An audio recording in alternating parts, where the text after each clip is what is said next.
দোয়া করা ছাড়া কিচ্ছু করার নাই, কারণ কি বাংলাদেশ মোটামুটি ভালো ব্যাটিং করছে।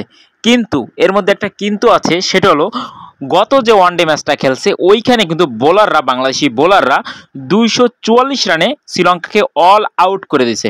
কিন্তু যেই বোলারটাই মানে ভালো খেলছে, সব থেকে ভালো বল করছে তাসকিন আহমেদ, সেই কিন্তু আজকের স্কোয়াডে, মানে আজকের বোলিং স্কোয়াডে কিন্তু নাই। তাসকিন কিন্তু আজকে বেঞ্চে বসানো আছে, তাসকিনের জায়গায় মোস্তাফিজুর রহমান সুযোগ পেয়েছে স্কোয়াডে। এখন ভাবেন যে সেরা পারফরমেন্স করছে যে বোলার, সেই বোলার কিন্তু বেঞ্চে আছে। গত ম্যাচে কি হয়েছে, ব্যাটিং তারা খারাপ করছে। আজকের ম্যাচটায় মোটামুটি সবাই মিলা টুকটাক ভালো করে রান করছে, 248 রানের পুঁজি করছে, 249 রান টার্গেট দিয়েছে বাংলাদেশ।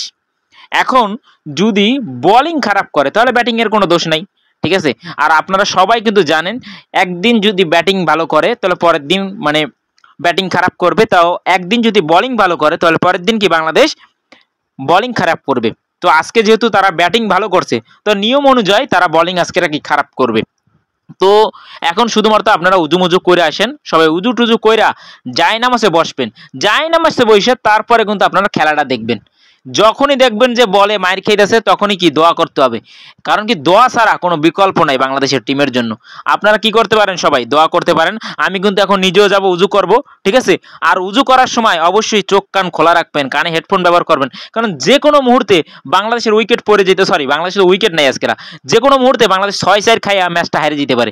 30 ওভারের মধ্যে তারা প্যাকেট হয়ে যেতে পারে, কারণ কি এটা বাংলাদেশের খেলা, এইটা যা কিছু হইতে পারে, এটা ইতিহাস হইতে পারে, ঠিক আছে। বাংলাদেশ আজকেরা 30 ওভারের মধ্যে কি তাদের ম্যাচটা জিতাই দিয়ে আসতে পারে। তো আর কিছু বলার নাই, খেলা দেখতে থাকেন, আমিও খেলা দেখতে আসি।